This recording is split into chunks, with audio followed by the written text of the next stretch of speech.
Profit loss का एक important question आज हम आपको बताने वाले हैं। ऐसे प्रश्न लगभग सभी एग्जाम में पूछे जाते हैं और हम आपको बेस्ट से बेस्ट अप्रोच बताएंगे इस प्रश्न का। ध्यान से समझिएगा। देखिए प्रश्न क्या है। एक दुकानदार है, वो दुकानदार पहले वो अपना सामान खरीद कर लाए हैं।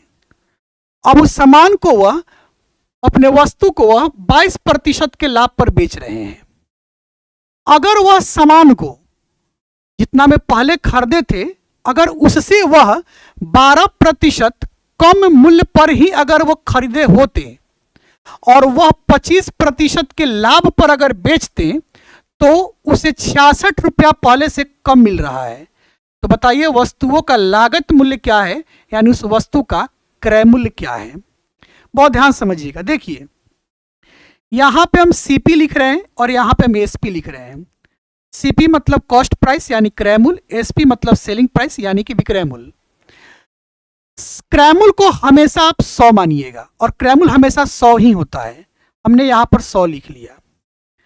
अगर वह 100 रुपया में दुकानदार किसी वस्तु को खरीद कर लाया है और उसे वह 22% के लाभ पर अगर बेचेगा तो कितना में बेचेगा।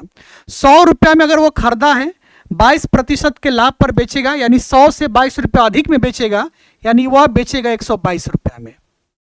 और प्रश्न कह रहा है कि अगर वह 12% कम मूल्य पर ही खरीद कर लाया होता, यानी वह 100 में नहीं, अगर वह 100 से 12% कम में खरीदा होता, यानी 100 से 12% कम का मतलब 100 से 12 रुपया कम, यानी वह 88 रुपया में वह खरीद कर लाया होता तो उसे वह 25% के लाभ पर बेचता। यानी जब 88 में खरीद कर लाया है तो 25% के लाभ पर बेचता। तो 88 का 25% होता कितना है। तो 88 का 25%, 88 गुना 25% का मान होता है 1/4, 4 से कटाइएगा 22, यानी वह 22 रुपया अधिक में बेचता। अगर वह 88 में खरीद कर लाता तो वह 22 रुपया अधिक में बेचता। तो कितना में बेचता, 110 रुपया में। यानी कि 88 रुपया में खरीद कर लाता और 22 रुपया अधिक में बेचता तो वह 110 रुपया में बेचता।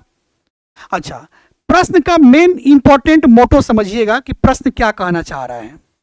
समझिए, प्रश्न में यह बात कहा गया है कि 66 रुपया उसे पहले से कम मिलता है। अच्छा एक बात बताइए, जब वो पहले वस्तु को बेच रहा था तो उसको 122 रुपया मिलता था, अब वस्तु को बेच रहा है तो 110 रुपया मिल रहा है। यानी पहले से उसे कितना कम मिल रहा है, पहले से उसे 12 रुपया कम मिल रहा है। जबकि प्रश्न कह रहा है 66 रुपया कम मिल रहा है, तो 12 बराबर 66 हो गया। यानी 1 बराबर क्या होगा, 66/12। क्लियर।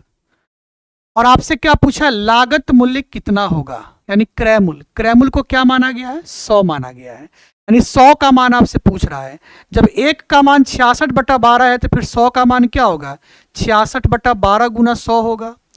बस इसको प्यार से कटा लीजिए आप लोग। चलिए कटाते हैं। 4 तिया 12, 4 से कट गया 25, 3 से कट गया 22 बार में।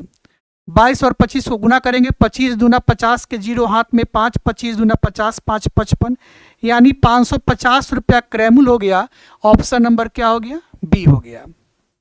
और ये आपका सबसे बेस्ट अप्रोच है। एक प्रश्न और हम आपको बता रहे हैं, ध्यान से समझिएगा। एक दुकानदार हैं जो पहले अपने सामान को खरीद कर लाए होंगे और वो 2% के लाभ पर बेच रहे हैं। कितने प्रतिशत, 2% के लाभ पर।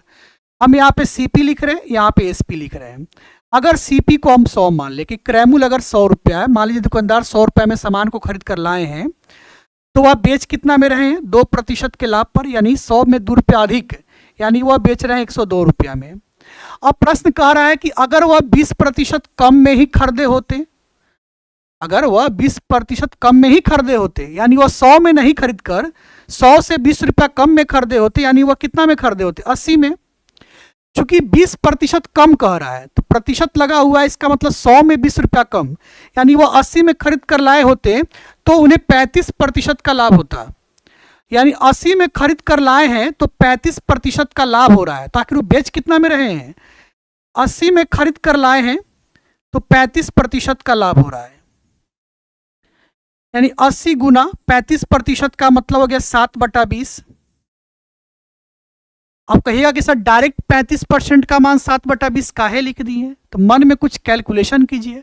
35% का मतलब 35/100, 5 सत्ते 35, 20 पचे 100, यानी कि आ जाएगा 7/20। ठीक है, 20 से कटाइए 4 बार में, 7 चौका 28। अगर वो 80 रुपया में खरीदे होते और वो 35% के लाभ पर बेचते तो वो 28 रुपया अधिक में बेचते, यानी 28 रुपया के वो लाभ पर बेचते हैं।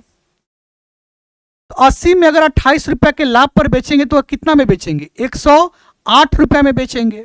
ठीक है, अब आता है मेन पॉइंट प्रश्न का कि मेन पॉइंट क्या कह रहा है, सुनिए। पहले वह कितना में बेच रहा था वस्तु को, 102 रुपया में। अब वह कितना में बेच रहा है, 108 रुपया में। अब बताइए उसको पहले से अधिक रुपया मिल रहा है कि नहीं मिल रहा है, मिल रहा है। पहले से उसे 6 रुपया अधिक मिल रहा है, यानी प्रश्न कह रहा है पहले से 9 रुपया अधिक में बेचता है, तो 6 बराबर 9 हो गया। 1 बराबर क्या हो गया, 9/6। और आपसे कह रहा है क्रयमूल्य ज्ञात करें। क्रयमूल्य को हम लोग क्या माने हैं, 100 माने हैं, यानी 100 का मान आपसे पूछ रहा है। जब 1 का मान 9/6 है तो 100 का मान 9/6 गुना 100 हो जाएगा। अब कुछ नहीं करना है, प्यार से हम लोग इसको कटा लेंगे। चलिए कटाते हैं। 3 दूना 6, 3 तिहाई 9, 2 से कट गया 50 बार में, 50 तिया क्या आ गया, 150, यानी वस्तु का क्रयमूल्य क्या होगा, 150। ऑप्शन नंबर सी हो गया। ये सबसे बेस्ट अप्रोच आपको बताया गया है। अगर आप दोनों प्रश्न को अच्छे से समझ गए हैं तो एक प्रश्न आपके लिए होमवर्क है, इसका उत्तर आप हमें कमेंट बॉक्स में बताइएगा। पता है हम आपके लिए होमवर्क लेकर क्यों आते हैं, इसलिए ताकि आप अपनी जो तैयारी कर रहे हैं वो तैयारी आपकी और भी ज़्यादा अच्छी हो जाए। हम हर वीडियो में अलग अलग टाइप का प्रश्न, अलग अलग चैप्टर का प्रश्न, प्रीवियस ईयर का कलेक्शन, ये सब क्यों बताते हैं, इसलिए ताकि आप अपनी जो तैयारी पहले से कर रहे हैं उस तैयारी पे जो पकड़ है वो काफ़ी मजबूत हो जाएगी और आपके हर एग्ज़ाम के सिलेक्शन का रास्ता आसान हो जाएगा।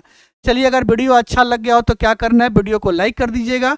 जितना ज़्यादा हो सकता है उतना अधिक शेयर करने का प्रयास कीजिएगा।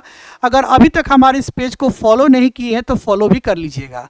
हालांकि लाइक करना, शेयर करना, फॉलो करना ये इंपॉर्टेंट नहीं है, ये तो आप तब कीजिएगा जब आपको अच्छा लगता हो। इंपॉर्टेंट तो ये है कि आप अपना ध्यान रखिएगा, अपना ख्याल रखिएगा और खूब मन लगाकर पढ़िएगा। नमस्कार, प्रणाम, मैं हूँ मैथ्स जोन, एक कदम शिक्षा की ओर।